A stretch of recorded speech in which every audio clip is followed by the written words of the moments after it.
My name is Megan Carter. I'm 28 years old, and the afternoon my parents tried to take possession of my $1 million villa, I was standing 15 feet from the front door watching them on a security monitor. My mother held a folder against her chest. My father pointed toward the lock. My brother was talking to a locksmith as if he owned the place. What they didn't know was that I had already seen the document inside that folder. It was a lease with my name typed across the top and a signature at the bottom that looked almost like mine. Almost. They had told the locksmith they were legal tenants who had been locked out while I was away. They were wrong about two things. I wasn't away, and the lease was fake. The locksmith inserted his tools while my mother smiled at the camera above the porch. She had no idea the footage was being backed up live. She also didn't know two police officers were standing inside my foyer after I had shown them the messages, forged document, and written warning my family had ignored. Then the lock clicked. The handle moved. The door opened 3 inches before the interior security latch stopped it. My mother saw me first, then she noticed the uniforms behind me. Her smile vanished. My brother froze with the fake lease in his hand, and my father whispered something that revealed their plan went far beyond simply getting inside my house. Before I tell you exactly what he said and what happened after that door opened, tell me, what time is it where you are right now? Where are you watching from? And what's the weather like there? Does it match your mood today? I'm curious to see how far this story travels. The strangest part was my mother's smile. I watched her through the security monitor while the locksmith worked, and for half a second the present disappeared. That smile pulled me backward more than 20 years. I was 7, sitting on the carpet on Christmas morning while my older brother Ethan ripped open the gaming console he had begged for all year. My mother looked at him exactly the way she looked outside my villa, proud, excited, glowing because something valuable was entering his life. My sister Natalie had already opened a huge dollhouse. My package contained generic crayons and a coloring book. I stared around the room, convinced another gift must be hidden somewhere. Finally, I asked my mother, "Is there another one with my name on it?" She barely looked at me. "You should be grateful for what you have, Megan." The pain wasn't the price. It was discovering how much attention could exist in one room while none of it reached me. The monitor crackled. Present-day Ethan laughed at something my father said, and the sound merged with that Christmas morning. Another memory flashed across my mind. I was 17, standing inside a school auditorium with the highest academic recognition in my class. Almost every student had family in the audience. I had reserved 2 seats. Both remained empty. My teacher asked whether my parents were running late. I lied and said they were parking. My mother had gone to Ethan's recreational tournament instead. My father said awards were school stuff and promised we would celebrate later. We never did. That night, I put the certificate into a drawer and stopped telling them when important things happened. By college, I had stopped sending reminders. When I earned a scholarship, my mother sent a thumbs-up emoji 3 days later. When I graduated with honors, none of them came. Yet inside my villa years later, I wasn't thinking that success had finally proven my worth. I had already learned that money does not turn neglect into love. It simply makes certain people more interested in pretending they always believed in you. My phone vibrated beside me. Another message from Natalie. She had been the only one to warn me. Her first message 2 days earlier had said, "Megan, they are planning something." Natalie and I had never been close, but she had overheard our parents and Ethan discussing my house. According to her, my mother had said, "Once we establish that we have a right to stay there, Megan will have to negotiate." Ethan answered, "The lease only needs to get us through the door." That sentence was why police were inside my foyer. My property attorney had told me to preserve everything and avoid confronting them alone. Natalie later confirmed that my family had discussed getting inside first, then forcing me into a dispute they believed I would pay to make disappear. Outside, my mother touched the folder containing the fake lease and smiled again. This time the memory didn't hurt. It warned me. They had always been capable of seeing me. Ignoring me had simply been convenient. Now paying attention was convenient. If your parents once chose silence while you were struggling, would you trust their sudden interest after your success gave them something to gain? I didn't become successful because I wanted revenge. For years, I barely allowed myself to think about my family. I studied computer science because I loved problems that followed rules. Code could fail, but it didn't pretend not to. I earned scholarships, worked campus jobs, took internships, and joined a software company where I eventually became known for security infrastructure. By 28, I had saved aggressively, invested carefully, and received equity from 2 major projects. The villa wasn't a lottery win. It was thousands of boring decisions nobody had applauded. The purchase price was just over $1 million. I almost didn't post the photos online. For 3 days, they sat in my drafts. Then I realized I was still allowing people who ignored my life to control how I celebrated it. So I uploaded one photograph of myself holding the keys. The caption said, "Built slowly, bought proudly, home." 7 minutes later, my mother liked it. I hadn't received a personal message from her in 11 months. 23 minutes later, she commented, "So proud of our girl." An hour later, my father asked, "Beautiful place, Tahoe?" That evening, Ethan messaged, "That thing must be worth a fortune. You living there alone?" I turned off notifications. The next morning, I turned them back on because their questions bothered me. I wanted a record. Over the following week, the messages changed. My mother sent childhood photos and talked about healing as a family. My father asked about spare bedrooms, taxes, parking, and whether the villa was held personally or through an LLC. Ethan asked how much similar properties earned as seasonal rentals. He had recently taken a junior position at a real estate management company and knew just enough terminology to sound confident. Then my mother left a voicemail. "Megan, we've decided we should come for a few weeks. You have plenty of space." I texted one sentence, "Do not come to my property without an invitation." She answered, "Don't be dramatic." My father wrote, "You can't keep family outside forever." Ethan sent the message that changed everything. Once people are legally occupying a property, you can't just throw them out. I took screenshots and called the attorney who had handled my closing. She drafted a notice stating that nobody in my family had permission to enter, reside in, lease, manage, or claim an interest in the villa. I sent it by email and certified mail. My mother responded with a laughing emoji. Ethan wrote, "Lawyer already? That says a lot." 24 hours later, my doorbell camera caught him photographing the entrance, address plaque, lock, and side gate. He never knocked. That evening, Natalie called. "I heard them talking about a lease." "What lease?" "One they say you signed." My stomach tightened. "I never signed anything." "I know. Ethan says they just need something official looking long enough to establish access. Mom thinks once they're inside, you'll settle." My attorney asked Natalie to document exactly what she had heard. I upgraded the cloud storage on every camera, installed an interior security latch, and contacted local police through the non-emergency line. Then, on the morning everything happened, the locksmith company called. "We need to verify an appointment to restore tenant access." I didn't schedule one. The dispatcher paused. "We were given a lease." My attorney obtained a copy minutes later. 3 pages. My address. My legal name. My parents listed as tenants. A 3-year term. And at the bottom, a scanned version of my signature from an old university financial aid document my mother had kept. I called police again. 2 officers arrived, reviewed my deed, identification, the attorney's notice, lease, and messages.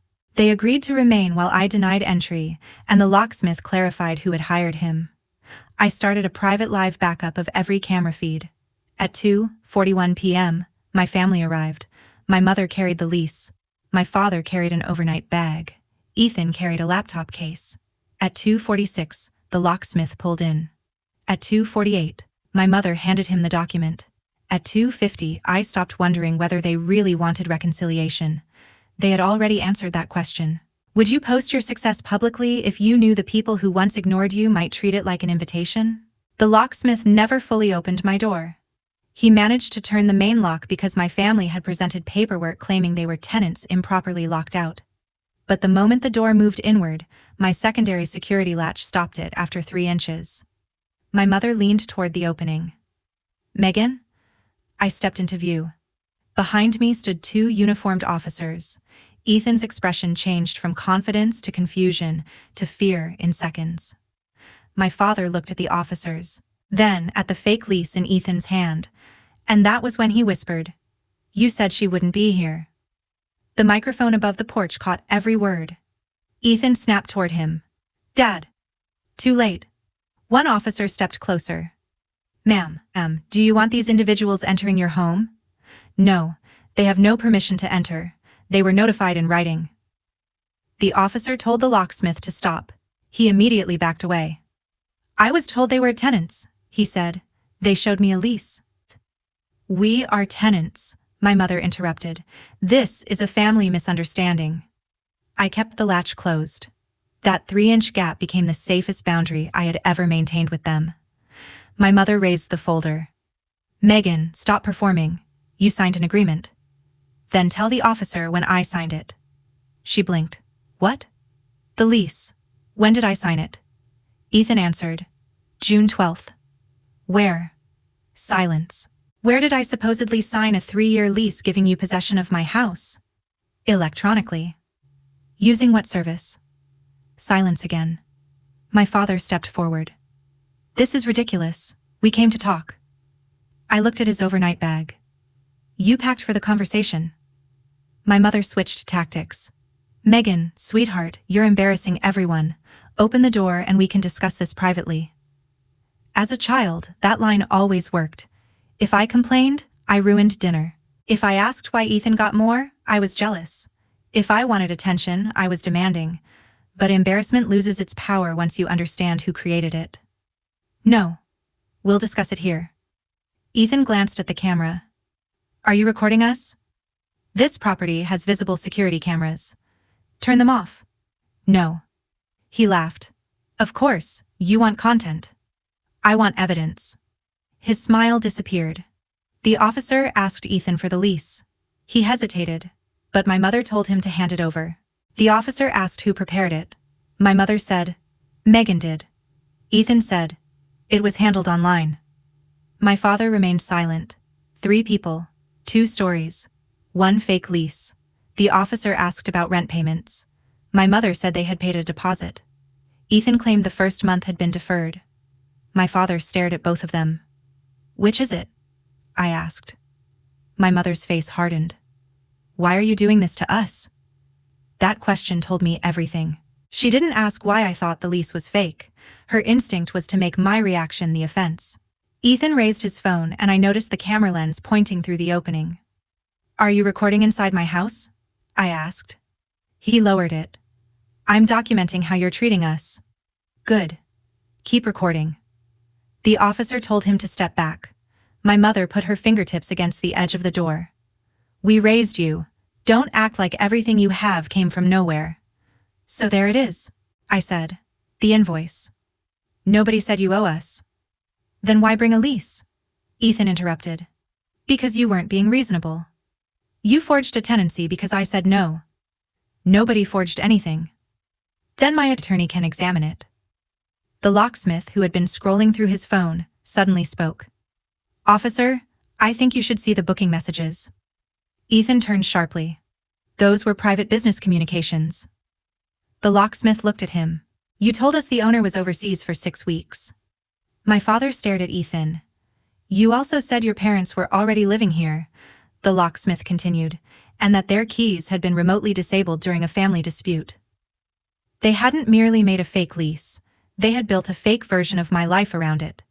I was overseas. They were established tenants. I was the unreasonable owner locking them out. "Ethan was trying to make them take the appointment seriously," my mother said. "By lying?" "By explaining the situation. A situation that never existed." My mother stepped toward the gap.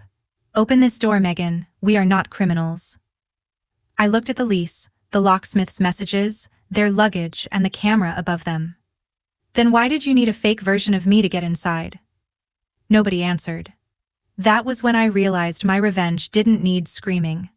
I only had to stop protecting them from their own choices. If someone claimed they wanted reconciliation but arrived with a locksmith and a lease you never signed, which would you believe? Their words or what they carried? The officers asked my family to move away from the doorway while they documented what had happened. I kept the security latch engaged. My mother tried every role she knew. First, the wounded parent. I cannot believe my own child is doing this. Then concern. We were worried about you living alone in such a large place. Then practicality. This property is too much for one person. Finally, the truth began slipping out. My father gestured toward the villa. You have 5 bedrooms. 4 bedrooms and an office. Whatever, more space than you need. Need according to whom? Ethan looked across the property, his eyes moving from the driveway to the balcony and side entrance. He wasn't admiring my home, he was evaluating it. Do you know what seasonal rentals around here make? He asked. I stared at him. Thank you. For what? For finally skipping the family speech. My mother snapped, Ethan, stop talking.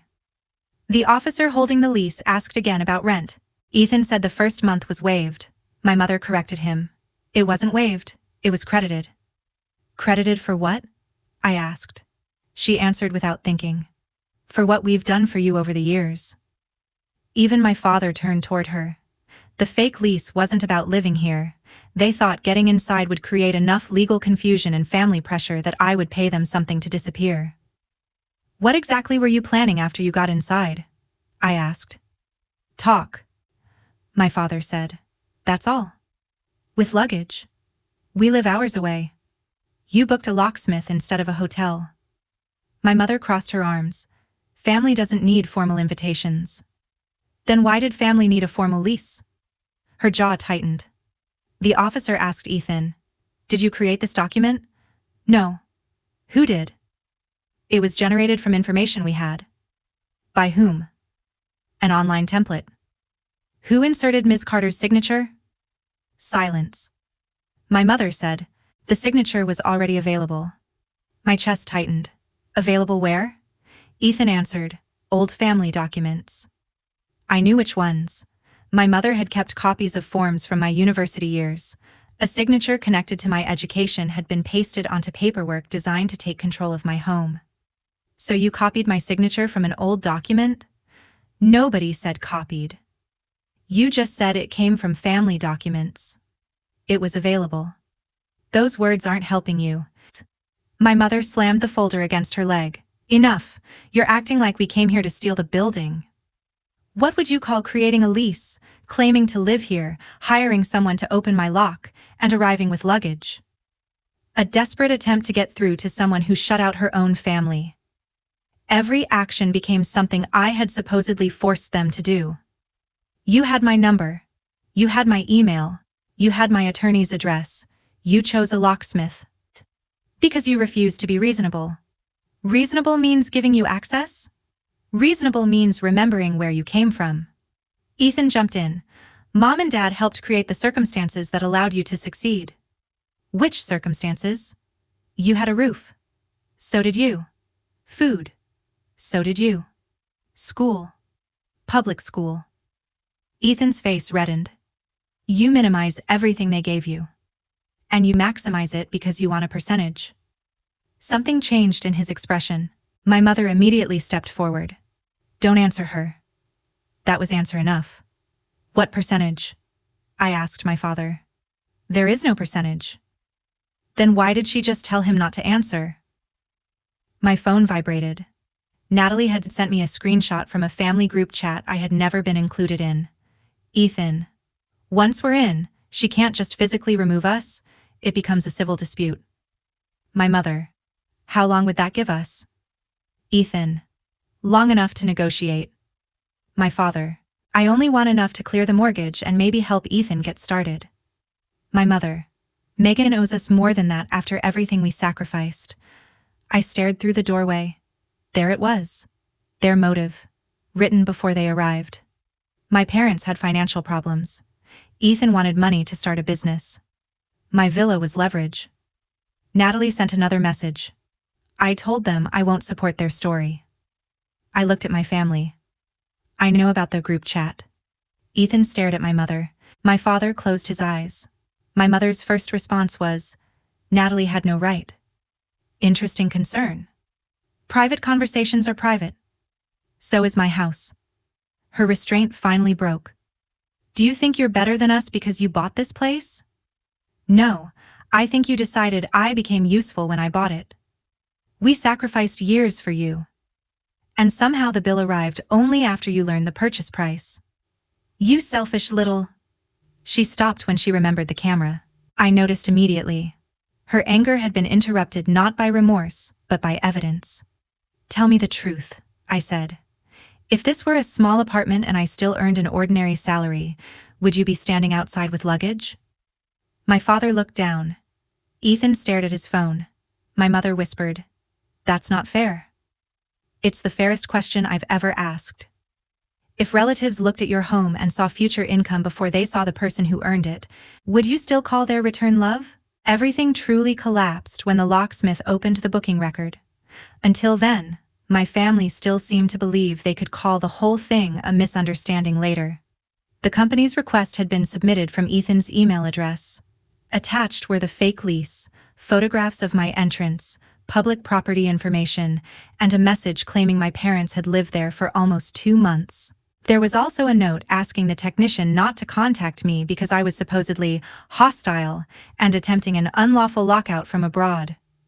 My father stared at Ethan. You told them that? Ethan flushed. I had to make the appointment believable. My mother hissed, "Stop talking." One officer said, "Believable implies you knew the actual facts wouldn't support the request." That's not what I meant. Then explain. Ethan looked toward my parents, but nobody rescued him. My mother tried another strategy. This was supposed to be a family intervention. Megan has isolated herself. That doesn't create a tenancy, the officer replied. We were trying to get her to sit down with us. That doesn't require a locksmith? She wouldn't open the door. She told you not to come? My mother's voice rose. Because she's angry about childhood things from decades ago. I almost answered, then stopped. That was her oldest strategy. Drag the conversation into emotion so the current behavior disappeared. Officer, I said, I don't need anyone to resolve my childhood. I want the attempted entry, fake lease, locksmith records, and prior written notice documented. My mother stared at me. Procedure frightened her more than anger. My attorney was watching the private camera feed from her office. A message appeared on my phone. Do not debate ownership. Do not sign or accept anything. Preserve all video. Ethan had expected paperwork to overwhelm me. Instead, paperwork was where I felt safest. My father pointed at the camera. You planned this. I prepared for what you told me you were going to do. You set us up. I sent a letter telling you not to come. You had police waiting? Because you came anyway. You wanted to humiliate us. I wanted witnesses. Then my mother made the worst decision of the day. She pointed toward the villa and snapped, Do you have any idea what we could do with this place? Ethan already ran the numbers. 1 season of rentals could solve everything. Silence fell across the porch. My father whispered, Diane. She ignored him. You're sitting on an asset while your family has real problems. There it was. Not reconciliation. Revenue. You ran rental projections on my house? I asked Ethan. Public information. Before or after you created the lease? He stayed silent. My mother continued. Your father's mortgage reset. Payments increased. Ethan wants to start his own property business. We aren't asking you to hand us $1 million. You're just trying to establish a fake tenancy in the $1 million asset. We planned to make an arrangement. After getting inside. You wouldn't listen. You asked. I said no. You heard me? You just didn't accept it. My father suddenly turned toward Ethan. You told us once we were inside she'd have to negotiate. Ethan stared at him. My mother grabbed my father's arm. Richard, stop! But panic had already fractured their story. You said it wasn't criminal. My father continued. You said it would become a civil dispute. Ethan snapped. That's what I was told. By who? People I work with. Which people? I asked. None of your business. The officer holding the lease looked at him. It may become relevant. Ethan shut his mouth. My mother turned on my father. Why are you blaming him? We all agreed. My father's face changed. I agreed to talk to her. I didn't make that document. You carried luggage. Because you said we might stay. Because he said we needed to establish presence. 3 sentences. Their plan had just been described in front of 2 officers, a locksmith, and multiple cameras. My father finally understood. Megan, he said, suddenly softer. We need to handle this as a family. You already chose how to handle it. I'm asking you not to make this bigger. I'm not making it anything. He lowered his voice. Don't press charges over a misunderstanding. My mother cut in. Nobody is pressing charges. One officer corrected her. That is not your decision. I didn't give a dramatic speech. I simply said, I want the report completed. I want the document preserved. I want the locksmith records included. And I want it noted that all 3 received written notice before coming here. My mother looked stunned. You would really do this to your parents?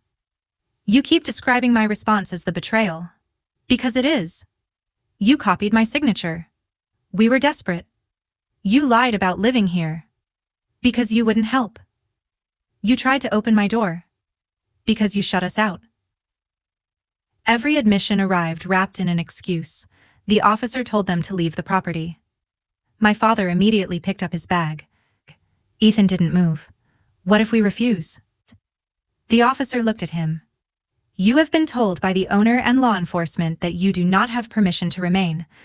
I recommend you leave. Ethan glared at me. You think you won? This isn't a game. You've always wanted to punish us. No. For years I wanted you to notice me. That was my mistake. You'll regret this when everyone hears what you did. I pointed toward the camera. Then make sure they hear all of it. The cameras weren't publicly streaming, but everything was backed up, time-stamped, and accessible to my attorney. They could lie later. They just couldn't lie without evidence contradicting them. My mother stayed near the porch. Megan, she said quietly, whatever happened today, you don't have to destroy your brother's career. Ethan shouted, Mom! Too late. His real estate job suddenly explained another layer of panic. If his employer learned he had used property terminology and fabricated tenancy paperwork to arrange unauthorized access, there could be professional consequences. I'm not contacting his employer, I said. Ethan exhaled. But I won't lie if someone asks what happened. His relief disappeared. You know what that could do, my mother said. Then he should have known what this could do before attaching my signature to a fake lease. My father pulled her toward the car. Ethan stopped halfway down the driveway. Natalie gave you those messages, didn't she? I said nothing. He called her. Seconds later, he started shouting. I heard Natalie's voice through his speaker. I'm not lying for you. Ethan went silent. Their alliance cracked before they even left my driveway. Then the locksmith handed one officer his phone again. There's one more thing. His company required emergency lockout customers to accept a digital declaration stating they were authorized occupants, and the information supplied was truthful. Ethan had accepted it electronically under his own name. His digital footprint connected him directly to the false claim. My father sat in the passenger seat with his head in his hands. My mother stared back from the car. Ethan stood alone in the driveway looking at his own declaration. The officer told him they would follow up. My brother, who had spent years acting like consequences belonged to other people, suddenly looked very small. The satisfying part wasn't watching him panic. It was knowing I hadn't created the problem. He had built it himself. One lie at a time. Would you allow the legal process to continue against your own family if stopping it meant helping them erase what they deliberately tried to do? The police didn't leave my driveway with my family in handcuffs. Real consequences moved slower than that. The officers completed their report, preserved copies of the lease, photographed the damaged lock, documented my written notice, and collected the locksmith's information. Then my family drove away. I locked the door. No dramatic speech. No victory dance. I replaced the damaged hardware that evening and returned to work the next morning. The real fallout arrived over the following months. Ethan's first mistake was contacting the locksmith company and demanding that they delete the booking records. They refused and added his request to the file. His second mistake was emailing me, accusing me of entrapping him while claiming the lease had only been a negotiation tool. My attorney could barely believe he had written those words himself. I never responded personally. Everything went through counsel. The document and attempted entry were investigated. There were interviews, records requests, signature comparisons, and long stretches when nothing seemed to happen. Eventually, Ethan admitted he had assembled the lease from an online template using public property information. He also admitted the image of my signature came from old files my mother kept. My mother claimed she believed the document was only intended to pressure me into talking. My father insisted he hadn't understood how far Ethan intended to take the plan, but Natalie's screenshots showed he knew they wanted physical presence before negotiating for money. Nobody could create a version that removed everyone's responsibility. That became their problem. Ethan's employer learned about the incident when investigators contacted the company to determine whether its systems or information had been used. I didn't call them. I didn't post about him online. I didn't ask anyone to fire him. The investigation reached his workplace because of his own actions. He was suspended and later dismissed for violating company policy and using professional resources in a personal property dispute. The business he planned to start disappeared before it began. He also spent thousands on legal representation and had to explain the incident when applying for similar positions. My parents lost money too, though not the way they imagined. Instead of using my villa to ease their mortgage problem and finance Ethan, they paid lawyers and expenses tied to the dispute. Eventually, they signed a formal agreement acknowledging they had no ownership, tenancy, occupancy, management, or financial interest in my villa, and would not enter or arrange access without written permission. They reimbursed the locksmith company and paid for my damaged lock. The amount wasn't enormous. It didn't need to be. Their real loss was leverage. They arrived believing family could turn my success into a shared resource. They left with paperwork legally confirming the opposite. But the consequence my mother hated most happened inside the family. Natalie refused to protect their story. When relatives called asking why I had sent police after my parents, she showed them the screenshots. When my mother begged her to say the lease was misunderstood, Natalie refused. When Ethan accused her of betraying the family, she answered, "You asked me to betray Megan first." Months later, Natalie visited me alone. She stood outside my door until I opened it. "No luggage. No assumptions. Can I come in?" she asked. That question meant more than any apology my parents had offered. I let her inside. We didn't suddenly become perfect sisters. Too much history existed for that. But she did something the others never understood. She allowed me to control the pace. My parents kept trying. My father mailed a letter about regret. My mother sent messages saying she missed the little girl I used to be. I almost replied to that one. She didn't miss that girl. She missed access to someone who could be guilted into silence. 6 months after the attempted entry, my mother called from an unfamiliar number. I answered because I didn't recognize it. Her first words were, "Are you happy now?" Ethan had lost his job. Their finances were worse. Relatives knew what happened. Natalie no longer attended family gatherings where they attacked me. To my mother, every consequence led back to me. "No," I said. "I'm peaceful." "You ruined this family." "No." I stopped protecting the version of the family that required me to absorb everything quietly. "We made one mistake. You planned it for days. We were desperate." "That explains your reason. It doesn't create a right." She went silent. Then she asked, "Do you hate us?" I looked around the living room they had tried to enter. I remembered being 7 with those crayons. 17 looking at 2 empty auditorium seats.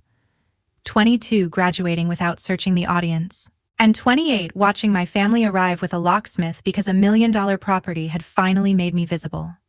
"No," I said. "I don't hate you. I just don't confuse being related to someone with giving them access anymore." She began crying. Once, hearing my mother cry would have destroyed every boundary I had. Not anymore. "What would it take for you to forgive us?" she asked. "I don't know." "So you're punishing us forever?" Forgiveness and access are different things. She didn't understand. Maybe she never would. I ended the call and blocked the number. That evening, I opened the security archive for the first time in months. My mother smiling outside the door. Ethan holding the lease. My father carrying the overnight bag. The lock turning. The door opening 3 inches. Their expressions changing when they saw me and the 2 officers behind me. I expected triumph. Instead, I felt relief. For most of my childhood, I thought invisibility was the worst thing my family could do to me. Eventually, I learned that being noticed only for what someone wanted to take could be worse. The real victory wasn't forcing them to see me. It was realizing I no longer needed them to. I removed the clip from my phone but kept the protected legal copy. Then I walked to the front door and locked it. One turn of the deadbolt. One click of the security latch. The villa was still worth $1 million, but the most valuable thing inside it wasn't the property, furniture, or view. It was the fact that nobody entered unless I chose to open the door. And if you had spent years being ignored by your own family, only to watch them return when your success suddenly had financial value, would you forgive them and give them another chance? Or let them live with the full price of the choices they made? Thank you for supporting our storytelling and staying until the end. All situations in this video are fictional and created only for entertainment and reflection. We hope we remind you that they do not need to prove your pain to people who will present when they cause it. If they still choose to deny it, your energy is better spent healing than explaining what they already know.